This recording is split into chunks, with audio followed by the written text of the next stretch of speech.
West Indies Cricket, Caribbean Cricket Podcast. West Indies Cricket, Caribbean Cricket Podcast.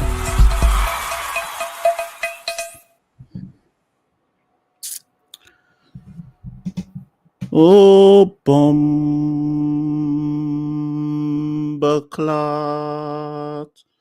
Oh, Rasclat. West Indies take the L. I always said this game would end on day 3. From day 1, from the minute Australia got bowled out for 180, you knew this game was ending on day 3. There was no way we were seeing cricket on Saturday. Big up Jaden Seals for getting out first ball so that none of us had to bother to even watch not even one ball on day 4. I have to respect Jaden highly for making sure we didn't come back for day 4. Yeah, ratings up and high for that one. Let's just start. Let's just start here. And the thing is, people, I'm deliberately not being that loud because my daughter's in the next room and I don't want to talk too loud and wake her up, because if she wakes up and says, I can't get back to sleep, it's curtains for me. That's even worse than when you lot keep me up to midnight and I only get 5 hours sleep. So let's start at the top here. Be honest with yourselves, people. How much did we lose by in the end? 159 runs.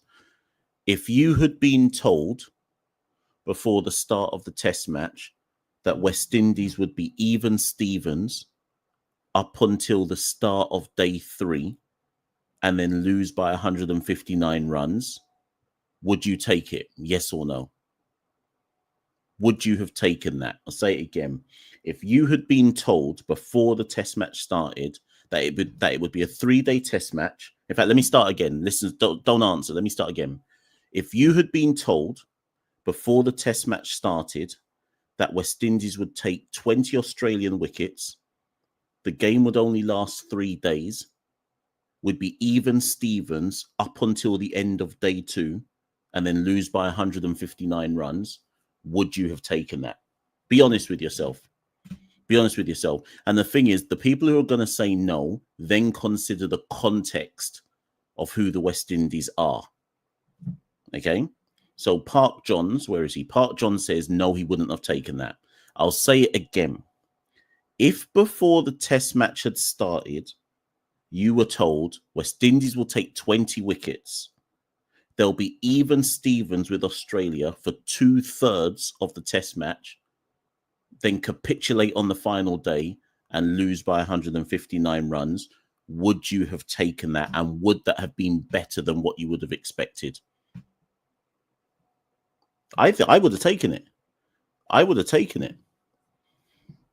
Personally, I would have taken it. I think, and Santoki's backstage, by the way, people. I'm about to put Santoki on the show. I'm just going to end this little segment here, and then Santoki's coming on. Actually, because I'm deliberately not bringing Santoki on yet, because I want to see what he says. Because Santoki can hear us say in this part. I want to see, because I don't want him to be on whilst I'm saying it, because I want to see what his honest answer is. Would you have taken that if you'd been told that? I think there's a massive gap for some West Indian fans between reality of where we're at and expectation.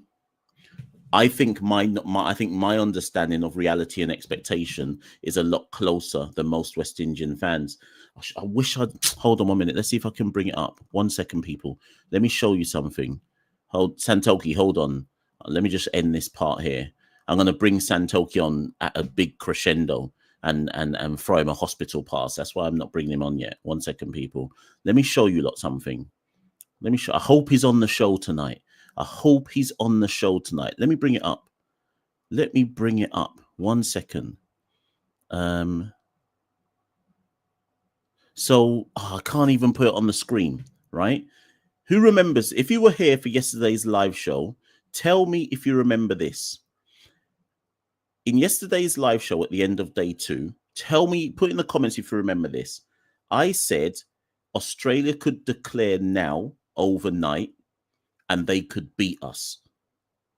I said that they've got 82-run lead. They don't even need to add that many more runs, and they'll beat us, right?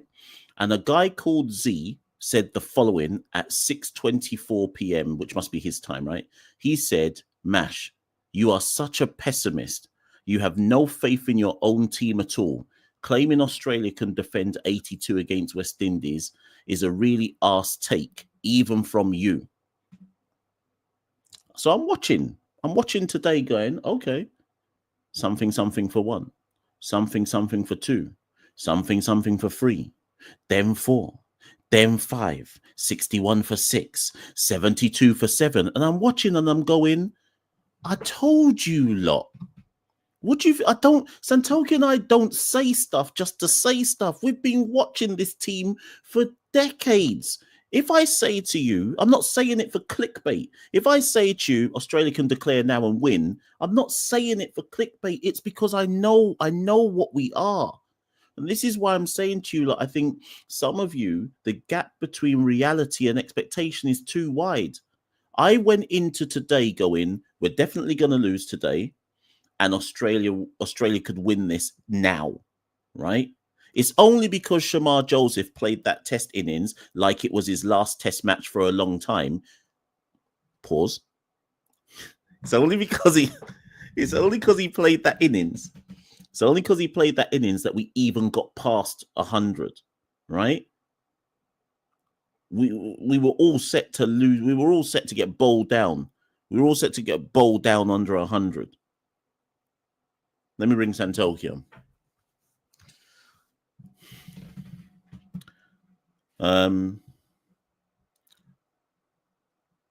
Let me bring Santoki on. One second, let me drink some water.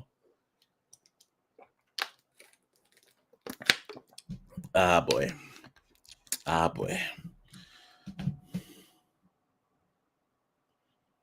Someone said to me, what do you mean that might be Shamar's last test for a long time? What's up? I think he might have an injury or something. That's what I've been told. They might have an injury. So we'll see. Right. Okay. Let's bring on Santoki. Yes, Santoki. How you doing? Yes. Good evening, everyone, man. Friday night. We're out here. Mash, that felt like one of the longest sessions I've ever watched in my life. It felt like 7 hours in one thing. But as you said, as I heard you kind of talking while I was backstage, we've seen it so many times before. Like, at no point during the chase did I have any confidence that anyone could put up a big score just because of the manner of it. When I saw John Campbell scrambling as an opener, John Campbell was scrambling like a tailender, trying to just score runs as quickly as possible. Went out to a scoop, and then after that, we saw. Okay, pause there. Let's deal with Campbell first. I'm not defending him getting out. I'm not defending him getting out the way he got out, but he played Santoki as if he had been told to go and make runs and make them quickly. Now, hear me out. I wasn't mad at that. We can criticize the way he got out in the end, but I don't think I was mad at the fact that he was showing attacking intent, because my thing is, Santoki, we were due to lose that regardless. I'd rather the team lose it trying to make runs rather than they just try and grind ball to the same defeat. So I agree. I think Sammy would have told him, look, try to score, try to put the pressure on the Aussies. Attack is the best form of defense. However, I think you have to draw a line, Mash, at some point, because don't forget, after 10 overs, we were 47 for 1, right? So we're going at almost 5 and over. So at that point, Campbell should have taken stock and been like, okay, cool. We put together a big platform. I've been scoring quickly. Let me try to rotate strike. Let me try and build something with Carty. But he just carried on as if like he needed to hit it within a certain amount of time. And that scoop shot was just a culmination. For me, it wasn't sensible cricket when the Scenario. It was this. I agree. He's been told he has to play attacking, but you should also have the common sense to play the game situation as well. At 47 for 1 after 10 overs, you should reevaluate sort of what you're doing and look at, all right, what's the next target? We've got a 301 overall target to chase. So for me, for him trying to play a scoop shot at that point in time in the 11th over was ridiculous. And then obviously we saw the possession afterwards. But if we just take it back, Mash, we said in the preview show we did, West Indies have the capabilities to shock, surprise at any given moment in one test. I think you can even narrow it down to within this test. We showed in the first innings we can compete. We got a 10-run lead on Australia. But even within this test, trying to build on that consistency for the second innings, we just couldn't do it. So West Indies, they're always going to show glimpses of being able to do something. But overall, in Test cricket, the quality will show itself. And we saw the massive gulf in the second innings between the two sides. But if, as you always say, Mash, if you're a true West Indies fan, or you've watched West Indies cricket on its even semi-regular basis over the last 20 years, this shouldn't be a shock. The end result is true to form based on what we know of both sides. So I'm not, I mean, I was distraught watching the capitulation just because it was all happened in one session. There was a lot going on, but reflecting on it now, it's not a shock, Mash. The end result's not a shock. Not a shock in the slightest. I think the only people that are shocked, like say, I'm not saying it to be harsh. I think the only people that are shocked by the defeat are people who just don't understand West Indies cricket, right? So let me put that same question to you, Santoki. If I told you before the match, West Indies are going to take all 20 Australian wickets, be even Stevens for the first 2 days, then capitulate on the final day, chasing 300 to win, what would your views have been if I told you that's how the first test is going to go? I would say it's obviously fans are going to cuss out because we lost, but you're looking at how competitive are we. I think you said it on a previous show as well. It's about the performances within the test at this point in time rather than the end result. How competitive were we? As you said, in the first innings, even Stevens, firstly, as a first target, we got 20 wickets, right? We bowled Australia out. So we took the 20 wickets, tick. We took a first innings lead. Arguably, that's a tick. Yeah, exactly. That's definitely a tick. I don't think anyone would have predicted that. I think most people, when Australia went into bat first, most people would have bet they would hit 350 plus, right? They were looking to hit a big target. So for us to take a 10-run, even though it was small totals, take a 10-run lead was an achievement. And I guess, Mash, we also have to be realistic. As much as obviously how down bad that performance was, this is the first match of the Sami regime. How much is realistic going to change? Are we expecting a dramatic transformation in the first game? Or are we actually analysing the performance and saying, look, what can we take? What can we build from this first test into the second and third test? Because I think it'll be easy for a lot of fans, and a lot of YouTube channels will be popping up, saying, this is a new low for West Indies cricket, and using hyperboles to exaggerate the situation. But we have to look at this is a series of 3 tests. And in a wider context, the World Test Championship. What can we take? What positives can we take from this first test under Sami and build for the next test and for the rest of the series? And consequently, what needs to be looked at, what needs to be changed. The first obvious thing is, Mash, we can't realistically expect to beat Australia by dropping 7 catches, right? You have to be better. So if we're going to actually be critical, the only real thing that I'm willing to be critical about, because people say to me, Mash, he's brought in white ball batters and look what happened. They can't bat either. I'm going to get to that. Remind me to come back to that point in a second. But I think the only thing that you can legit be critical about is the drop catches. I think that's unacceptable no matter who you're playing. I think we dropped 7 and the Aussies dropped 3, right? Now, I'm not about to try and make a leap between if we hadn't dropped all those catches, we would have won the test match, because I don't think we would have done. But if we hadn't dropped all those catches, the match would have been closer. Exactly. It is what I'm saying. So if we're looking for that one thing in the match where you could say that was genuinely disappointing and affected the result in terms of gap of defeat, it's the drop catches. And I think that's a reasonable thing. I think there was a stat that was put up on the screen before the start of day 3 where it said since 2023, West Indies are the worst test team in the world for catch efficiency in the slips and gully. And that's effectively what we saw, right? We saw bare catches getting put down at slip and gully. So I think it's fair to criticize that. Hey, if we had Jimbo in the side, none of this would ever be happening, But you know what? An interesting point. Let's go with an interesting talking point. I saw this mentioned on commentary. Obviously, Sami was quite visibly frustrated at the drop chances in the field. You could see him having a lot of emotions in the box.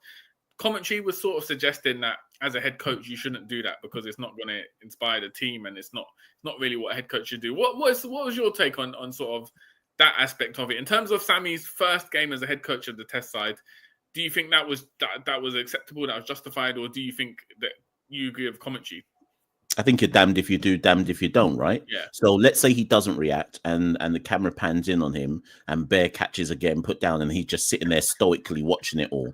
I got no issue with Sammy cussing and saying, well, this is shit. I hope he went in the changing room and said this is shit as well in terms of the drop catches. Also, the person who said they don't want to see their head coach doing that, I think it was the Aussie guy, was it not Greg Blewett? Respectfully to Greg Blewett, he's speaking about a culture that he doesn't understand. So what he might think is what he wants to see from an Aussie head coach is not, I think, what the West Indian public want to see from their head coach. I got no issue with Sammy cussing and banging up the table and saying what on earth is going on. He might, anyways, whatever. Let me stop, because so I had no issue with it. Let's how do you want to break this down? Should we get into the batting first and talk about? Let's go to the batting. So I'm going to start the critique of the batting by saying the following. I think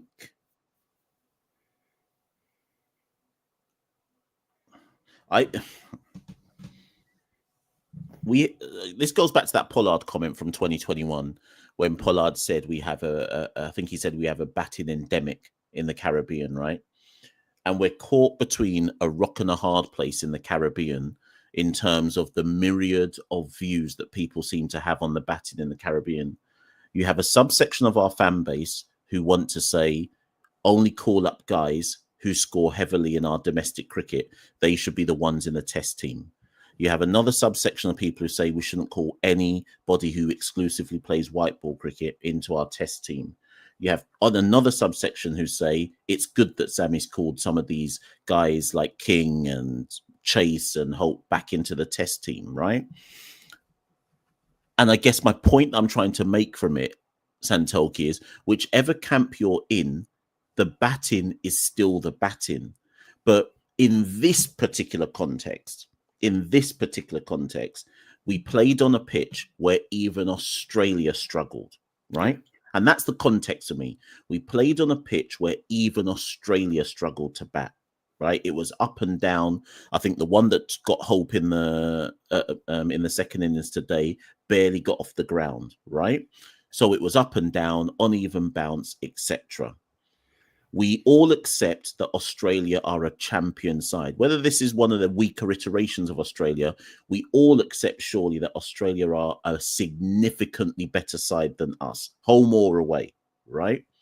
So if they were struggling to bat, why would we suddenly bat better than them, Santoki? So I'm all for the critique, but I think my critique is, I think we can only critique when we're on an actual track where you can make runs. So if, for example, we go to Grenada now, and in Grenada, they actually give us a wicket where you can make runs. And if on that wicket, John Campbell still only gets out in the 20s and Casey Carty can't pass 21 and no one can get a 50, then I'm willing to, and Brandon King gets a duck again, then I'm willing to hear people go, you see, Kevlin Anderson needs to be in, Tevin Imlach. Then I'm willing to hear some arguments, but I just don't think that this is the pitch or the context to give me a big narrative about what that shows us about the batting.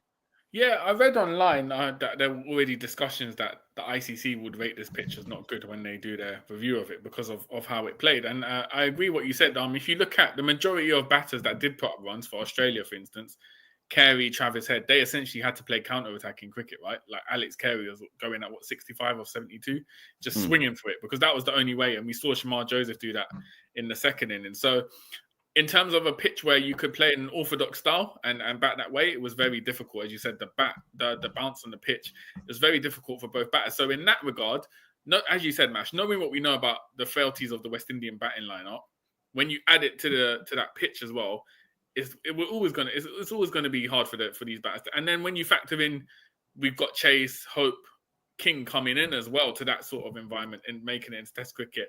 I know we've had a lot of people comment in that second inning saying, see, this is why King, this is why Hope shouldn't be playing Test cricket. They're white ball players. Again, we're jumping to conclusions here because this is King's debut, and this is Hope's return after 3 or 4 years out of Test cricket. So think we have to take it for what it is. But yeah, Mash, I don't think it was necessarily. I mean, for fans, especially if you're a neutral fan, it provided entertainment. But from a cricketing perspective, I know you love the mecca of cricket, Mash. I don't want to disrespect your ground, but I don't think it was a good pitch for cricket, particularly batting. Any test match which ends on day 3, where in the first innings neither team can score over 200 and balls are keeping low, is a bad test match wicket. Yeah. Don't get me wrong, the match moved along super quickly, but that wasn't it was almost like a different version of what happened in Pakistan, where you're serving up a wicket where no one can really make runs on it. So you're in that kind of 200 plays 200 shootout situation. Now, obviously, people say to me, "Oh, but Mash, Australia made 300 odd." Like, again, that's when you go back to the things about drop catches and so on and so forth. Because should they really have been making 300 odd? But it wasn't a good wicket. It's going to be very interesting to see what obviously people are going to focus on third umpire, dropped catches, but I want to hear what the Aussie coach and Darren Sammy say about the nature of the wicket as well. Yeah, it'd be interesting to know if that was requested of the pitch to make it a bit spicier to kind of get, because remember when England played, was it 2022 when England came and the pitches were flat, like literally it was so, and there were theories that that was, they wanted them to fill 5 days of the Barmy Army in the ground, so they made the pitches as flat as possible. With this one, it'd be interesting to know how the groundsman, who instructed the groundsman to prepare a pitch like that. Because if you're preparing a pitch like that, you're expecting a quick result, right? You're expecting it to be. I don't think whoever the grounds curator was, he can come out and defend himself if he wants. But I don't think he would have been told to prepare that. Surely not. I've always had the opinion in the Caribbean that curators are told what to prepare, and then they just do whatever they want. There is no way we said to the curator in Barbados, make sure this test match ends in 3 days. They're short, because why would you say to someone, make sure it's a test match where Australia can't bat? Because you already know that we can't bat. So why would you want that wicket? Man said, Sammy told the curator, listen, we need a flat pitch. Let's make a 5-day contest. The curator just kissed his teeth and said, all right, man. Just kissed his teeth and walked back. Did that. But Mash, let's pivot actually, because since you're talking about Pakistan, our top run scorer in Pakistan, Jamal Warrican, obviously in this match, how many overs did he bowl? I think he bowled 7 or 8 maybe in the end. Something along those lines. And then scored 3 runs. Now, I'm not saying Nathan Lyon as well, and he bowled 7 overs, right? The match ended so quickly, spin didn't really come into it. But we talked about this before, Mash. The problem with naming a spinner as your vice captain, especially one who's not necessarily been a first choice, means for this series, at least, you're obliged to pick him. You have to pick him in the 11 because he's been named as the big vice captain along with Austin Chase. There's an argument, which I agree with, that, if considering what Warrican did in this match, you could have put Imlak in as a spare batter. You could have thrown Anderson Phillip in as an extra pacer. It seems like we wasted a spot by having our hands tied behind our back and saying, all right, we have to pick Warrican for this scenario because he's the vice captain and not necessarily... But Santoki, this goes back to my point about the pitch. If you've already decided that Warrican has to play for whatever reason, I mean, ultimately he has in fairness to Warrican, he's proven himself based on the Multan premium that he's the premier, and before that, to be fair, that he's the premier spinner now in the region. Cool. I've got no issue with that. You've now made him vice captain. Cool. Whilst I wouldn't have agreed, it is what it is, right? Surely you then prepare a pitch that at least allows us to use him. Because otherwise, no, but Santoki, otherwise, why was he in the team? That's and this is why I'm saying to you, I don't think the pitch was created with what West Indies wanted. Because if it was created with what West Indies wanted, you wouldn't have had Warrican in the team then. Or if that was the pitch West Indies wanted, you would have picked Anderson Phillip instead of Jamal Warrican, right? Because you would have gone, oh, this is going to be a pace laying down pitch. We don't actually need Warrican. He's going to bowl no overs in the first innings. We're just going to go pace, pace, pace. And this is why I'm saying I don't think whatever curator did couldn't have been what West Indies wanted, because the chosen 11 didn't match the pitch. Yeah. Exactly. So again, that leads to more questions. I don't think, to clarify as well, I don't think having an extra batter in like an Imlach would have made much of a difference. But in hindsight, it seems strange that Warwick sort of was a spectator for this match, really, because he didn't have an opportunity or time to bowl, and he didn't do much as a batter. He came in as a night watchman for the first innings, got dark, and I think he scored 3 runs in the second innings. But other than that, Mash, we can't really fault the bowling lineup. Really, they did their job. They took the 20 wickets. Obviously, we let the middle order score a lot of runs for Australia in the second innings. But overall, to bowl the Aussies out for 180 in the first innings and then bowl them out again, as you said, that's the first tick for us in terms of what we're looking to achieve in Test cricket against this Aussie lineup. So, other than the Warwick thing, you have we have no issues. And you done a great tweet about Jaden Seals, basically, probably the most, despite his performances in the region, we know what he can do, star boy. But in terms of world cricket, probably the most underrated bowler at the moment going in world cricket. 100%.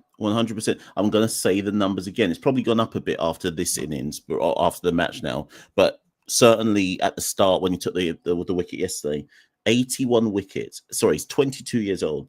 81 wickets at 21. Like you have to almost repeat the numbers to yourself to actually hear the numbers. 81 wickets at 21 apiece, with the best strike rate of current bowlers in the world. In terms of minimum innings, the guy, is there any Indians in the chat? He's better than Bumrah. Oh, he's better than Bumrah. Bumrah ain't got shit on Jaden Seals, and plus, Bumrah flings the ball anyway. Bumrah pelts mangoes, man. He's a pelter. Machel, let me go viral, at midnight. You ain't seen Bumrah's hands. The man pelts, man. just to in the comments, I know there's comments saying, "Oh, Josh De Silva was vice captain." Just going back to the Warwick point, Josh De Silva was vice captain but got dropped. But it's different because if you name a vice captain, you can't drop him first test, right? You have to pick him for that series. So the Warwick one is slightly different. And yeah, Mash, go on. What were you saying about Bumrah? You saying Bumrah's a fraud? Yeah, fraud. No. Let me stop.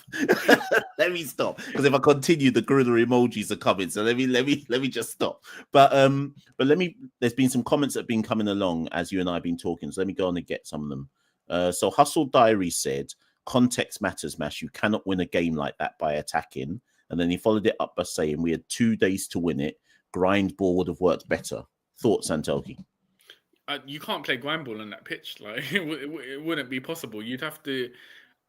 I mean, like I said, you didn't have to go as attacking as Campbell was trying to go, but in the same time, grind ball wouldn't have worked. We would have been bowled out for less than 100 if we tried the grind ball tactics, just because of the way the pitch moved. And Mash, let's not forget, as much as there's been talk about Aussies being old and it's been a down bad team in terms of compared to previous Aussie teams, this bowling lineup, Hazelwood, Cummins, Stark, those 3 pacers are all-time greats for Aussies, and they're still performing. It's not like they're 36, 37 and down bad. They're still performing at a top level. So when you factor in that pitch, the 4th innings against those bowlers, you can't do grind ball against that. It would have been the same result. So for me, West Indies were better off trying to attack at least to put some pressure on them, because grind ball wouldn't have worked.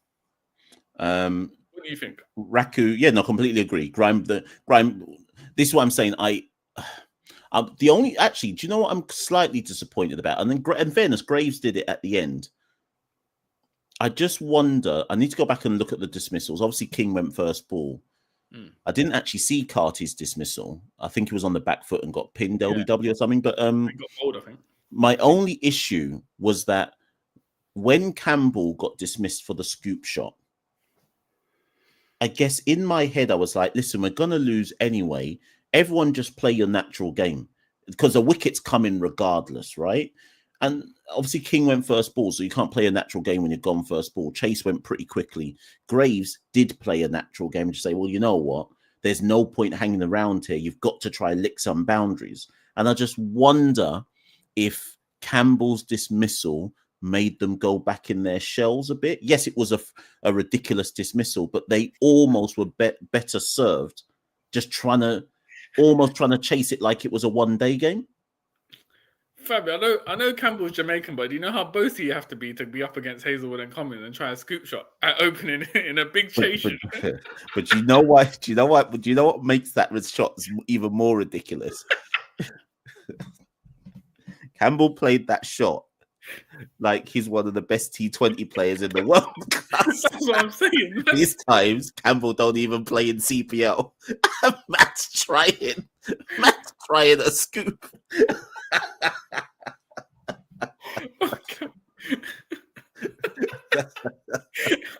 I actually had to rewind it when I saw it. I couldn't believe Campbell was out here trying a scoop shot. But Mash, the thing about Justin Graves is, do you also not think it was a part of, by the time Graves was out there, the match was over, right? So Graves was just thinking, like, there's no pressure. And I guess that's the problem we've seen with the batting lineup. It links partly to the inexperience, but when there is pressure on the side, they tend to capitulate. And we've seen it so many times. Multan's a classic example. Warwickon and Moti, when the game was over, these men were swinging. And we've seen it time and time again, the middle and lower order. Once the pressure's off and the result's basically done, they sort of open up and they bat freely. But then it leads you to ask, why can't they bat like this? Anyway, it's a mental thing as well. Because I think if Graves was batting, with a possibility of us doing the chase, he would have gone into a shell. He wouldn't have played like that. He would have gone into a shell and he'd probably have lost his wicket earlier. So for me, it's a mental thing as well. Once we've kind of got the pressure off us and the results out the way, we seem to bat in a more carefree manner and ironically manage to play better. So it's a mental thing as well with this batting lineup. It's something. The problem is, it's something, Mash, you get with experience. But with the West Indies side, because over the last few years we've chopped and changed so much, we haven't allowed that experience to build in the side, right? So everyone coming in generally over the last 2-3 years is inexperienced as an overall in terms of the overall side, and it's hard to build that confidence up against pressure when you've got that inexperience. Yeah.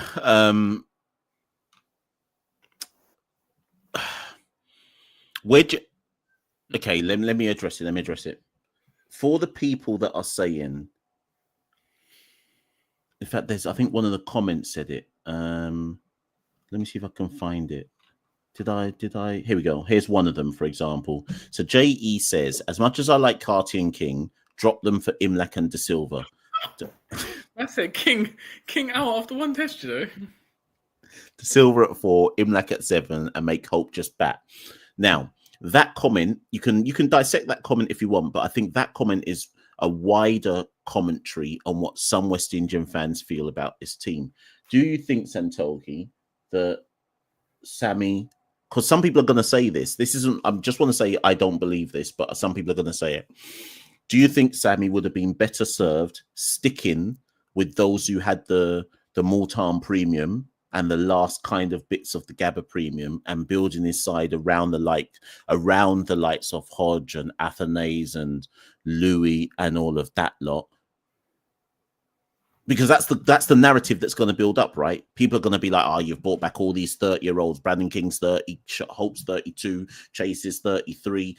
You can't you shouldn't be using. This is what people have been sending me. You shouldn't be using these old guys. You got to build around the youngsters." And like,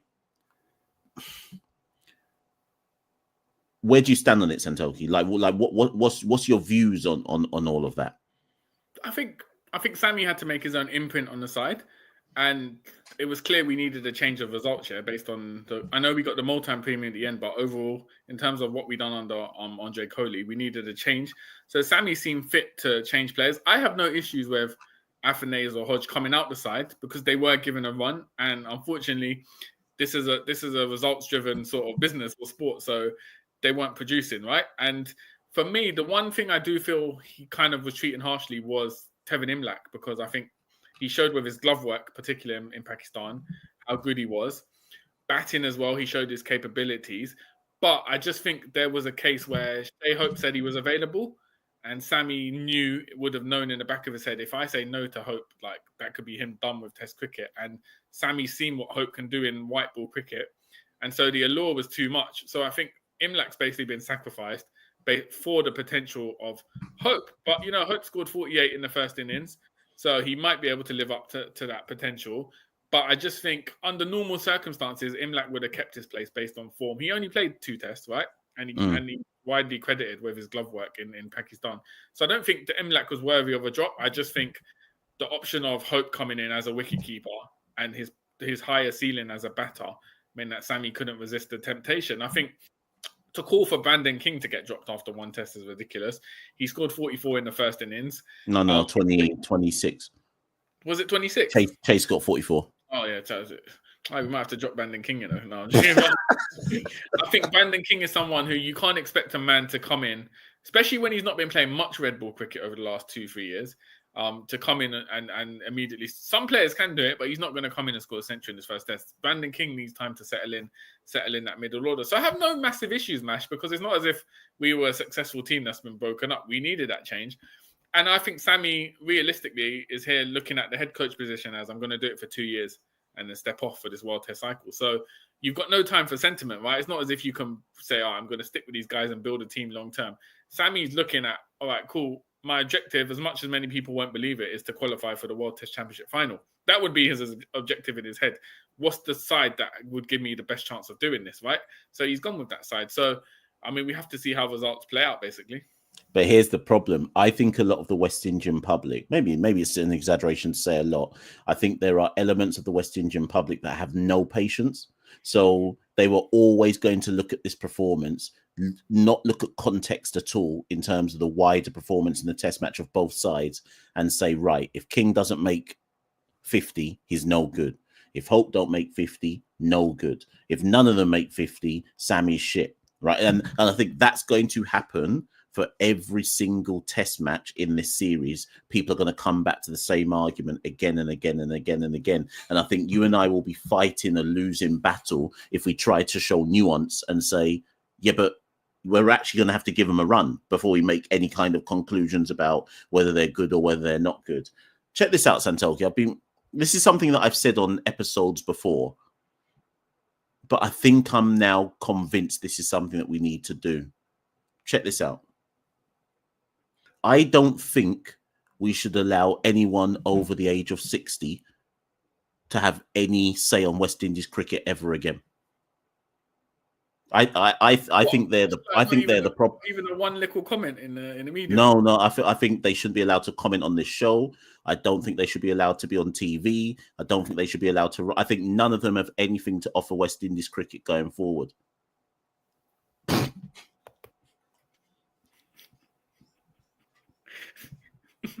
Wait, what's the follow-up? No, that's just it. No follow-up. Every uncle across the region, right? That's just it. No, but do you know what? On a serious note, I've been thinking about it. I've been thinking about it for a while, and I just wonder, is part of the reason why we can't move forward because we're always talking about, and we should be doing this and we should be doing that. So it goes back to your point about Sammy, right? Sammy's come in and Sammy's committed to, here's my vision, here's my It's no different to when Postecoglou would have come into Spurs, right? He's just been sacked, obviously, after 2 years. Yeah. He came in and he said, this is my vision, this is my style of play, this is how I go about doing things. Now, whether you think that Ange was a good manager for Spurs or not, he's now left after 2 years, but he won Spurs a major European trophy. Not only did he win them a major European trophy, he's won one before their major rivals have won anything, right? So people couldn't forever say that Ange was shit for Spurs, but he left having achieved what he said he was going to do. I win stuff in my second season. And he said it blunt, straight off. I work to this. I win stuff in my second season because I'm on job. Sammy comes in and goes, I'm on job. This is what I'm trying to do. Data's my thing. These are the men I'm going to pick. I'm focusing on a mission. And our response in West Indies is to go, you lost your first game, sacked. Yeah. Like, do you see? And so when I say the 60-plus-year-olds, I guess I'm talking about the mindset of the people who are forever going, yeah, but it used to be like this, and we should be doing it like that, and we should be doing this. I mean, we don't have a culture in West Indies cricket of just being able to say, let them get on with it and let's assess at a certain period of time. It's always the immediate narrative of that was shit, therefore everything's shit. Yeah, I agree. Firstly, before I jump into it, obviously, if you're tuning into live, I don't know how many people are. Make sure you like, share it out with all your people out here, CCP Live. But Mash, yeah, I agree. And even if you look at this match, yeah, wasn't it? wasn't it all the alumni from the 1975 World Cup win were there as well? So Clive Lloyd, Andy Roberts, Alvin Calitran in the crowd. So we'll probably be hearing cuss-outs in the media over the next few days from them live in attendance. But Can I say something? Can I say something? Yeah. I want to say something, and this will get us banned now. I don't want to hear about the 1975 World Cup ever again. I don't want to hear about it. I don't want to hear about it ever again. Like, I know people are going to hate me for saying this. It is irrelevant to today. I'm sorry, it's irrelevant. We have to respect the elders, yes. We have to respect the legend they created. But you see that thing where we continually hold the shadow over the current generation of what we did in the past? That's why we can't move forward. We continually hold this shadow over the present generation of, look what we did, look what we did, look what we did. It's not helping us. It's actually not helping us. Yeah. I mean, in some ways, it's kind of like, well, obviously we're in England, so we know firsthand how the England football team always talks about 1966 World Cup, and it's led to this point now where most players don't enjoy playing for England because of the pressure, right, around the fans, because of that link to the past. And I think, well, West Indies is hard. It's even harder to do that because it was such a sustained period of success. Even if you look at the name of the trophy, Mash, it's a Frank Worrell Trophy, right? So that history is always hanging over this side. But yeah, I think West Indies probably, in terms of a sports side, I can't think of many where the history has become such a burden for players over the last 30 years at least, hanging over their heads. And the expectation as well, because that should put it into perspective, Mash. It was a 50-year celebration. So this happened 50 years ago. 50 years, cuz. That happened before I was even born. Kishore Shallow, Mars Bascom, Darren Sammy, no one was born at this time. Like these times, no one was around. No one can remember it, except, like you said, Mash, a certain fan base who would remember it and are expecting us to somehow that moment to come again. And it's never going to happen. It's past. It is what it is. So we acknowledge the past, but I feel like a lot of the times we're making too much comparison. Cricket's changed, right? Even in the last 10 years, cricket's changed so much. We can't ever make, as sad as it is, West Indies will never reach those heights again. We just have to take what it is at the moment. But I do agree, Mash. I think the main objective for Sammy, and I'm sure he'll do this because he's as a player, he's a strong-minded player, is ignore the noise, right? He's got to focus on what's his objective, and people will judge him in 2 years when the cycle's over. So for now, ignore the noise because, as you said, Mash, there's going to be a cuss out. I'm sure in the media tomorrow and, on social media, YouTube videos, there'll be people cussing out that performance. But it's the first test of many for Sammy. We can't expect him to make a transformation with this side. It's building towards something which we can only judge in 2 years' time. So it's even now, Mash, I've been seeing on social media people calling for Kevlon Anderson as the new Lara. Yeah, did you see that? So, okay, let's put the Guyanese tint on it. Do you think Kevlon should be in the team? No. I mean, not for this series, right? So I think in the next series against India. But all right, let's say in 6 months' time, I think Carty needs to be given a run, right? You can't put Carty into the side and then drop him again after 2 tests. Carty needs to be given a run at 3. I think if there's a sustained period where Carty's still averaging 20 or under, because at the moment his average is 18 or something, right? I think his average, something like 20 or 19, yeah. Kevlon Anderson's averaging 44, right, in domestic cricket. So Kevlon Anderson has made a claim for himself. I don't want to throw him in now. I think ideally give him some more time, try to develop him a bit more. But I do think at some point in the next 6 months, if players aren't performing, Kevlon Anderson is basically next in line to come in the middle order. But again, it's not going to be a quick solution. Kevlon Anderson's not going to come in New Zealand and score a double century on debut, for instance. Like it's not going to be a quick fix, right? He still has to gel into an inexperienced side. And the problem again, Mash, is when you're looking at the experience that is in the side, like a Craig Brathwaite, he's under pressure himself, right? Because he's not scoring at the moment. So there's no one really who's got.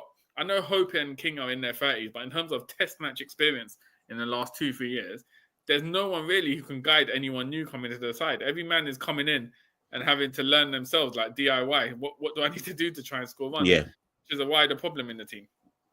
Let me just finish off with some comments. So RC says, Mash, should Craig be worried? The Aussies have got his number. Sammy might be coming for him soon. He needs to relook his future with his team. So controversially, Santoki, I think I agree with this. I think,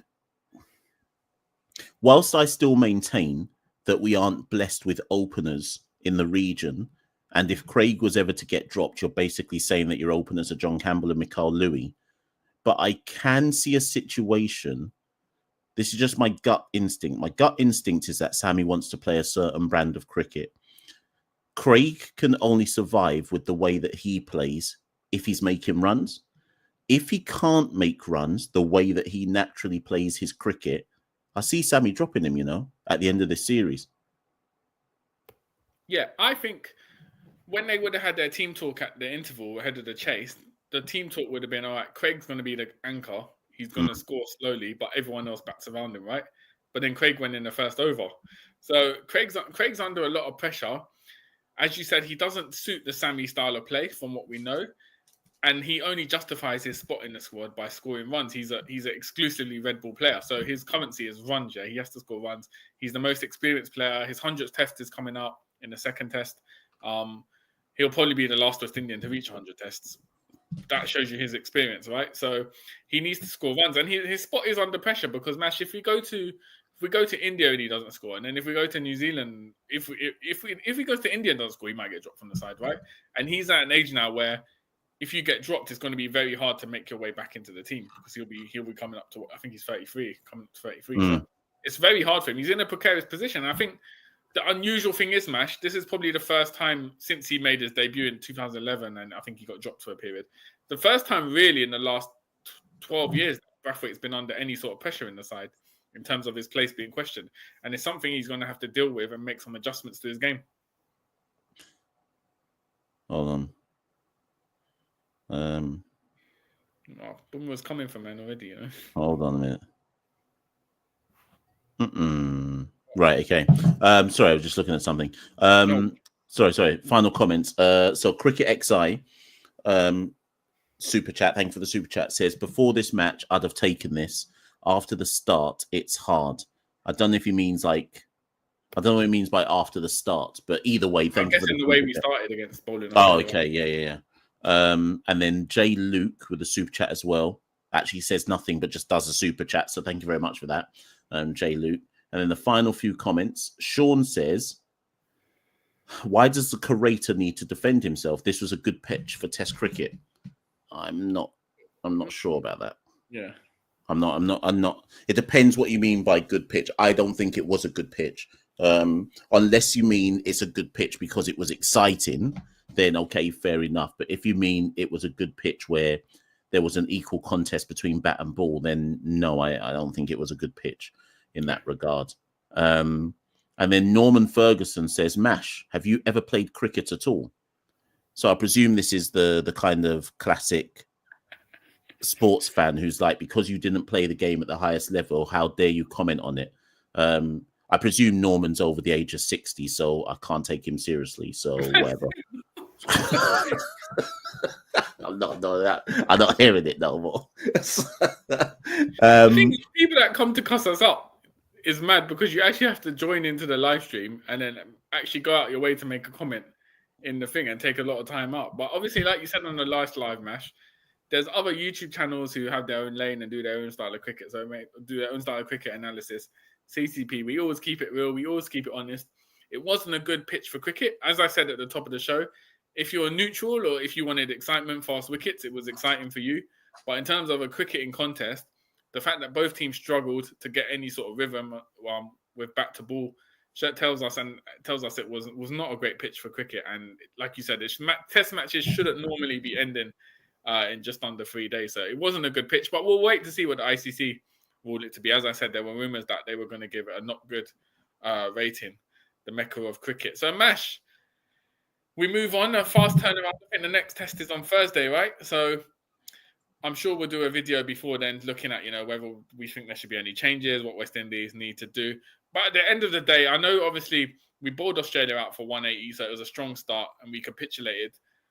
But it's not a massive shock, Mash. This is what, before the test, if you said Australia were going to win by 159 runs, it wouldn't be a shocking sort of outcome. So it is what it is. It's something for Sammy to learn from and move on and plot towards. There's still 2 tests left in the series. He's got to still be aiming for a series win as the head coach. So it's up to him to try and put the pieces together and try and save the down bad West Indies Test cricket side. Most definitely. Listen, people, Santoki and I have done 50 minutes there. We're not going to go and we're not going to go any longer. The whole point of these Day at the Test review shows is just to kind of, not say quickly, but just try and do a bit of a synopsis of the Day at the Test. That's the end of the first test. So you won't see us on, what day is it? So you won't see us on Saturday and Sunday. We'll be back next week for some more reflections. In the meantime, people, rest up. I advise that you stay away from the cricket. There could be big news next week if we're led to believe. Right, so stay away from the cricket, but also keep one ear open because we think some news is going to be dropping next week. So look out for that. And if news does drop, Santoki and I will do something and say something, I would imagine. But until then, thank you as ever. On the way out, like, share, subscribe. All of the social media channels, TikTok, Twitter, Instagram, Facebook, Blue Sky, etc. We're on all of them. Go and add us. And then lastly, as ever, if you'd like to support the Caribbean Cricket Podcast, you can go to www.patreon.com/Carib Cricket. Or if you'd like to buy Santoki and myself a coffee, we now have a Buy Me a Coffee page. You can go to that as well. That's in the link below. Just click the descriptor. If you're somebody who likes to bet and flutter on sports, sponsors, parlay pros, the link to them is in the descriptor below as well. If you want to find out more about their high-tech data engine that looks at all of the trends and stats of the sports market before suggesting to you the best bets to lay down. If you're interested in that, again, link in the descriptor below to express your interest, and I'll send you some more information on that. Thank you as ever for joining the Caribbean Cricket Podcast. I've been Machel St. Patrick Hewitt. Santoki's been Santoki, and we will be back very, very soon. West Indies Cricket, Caribbean Cricket Podcast.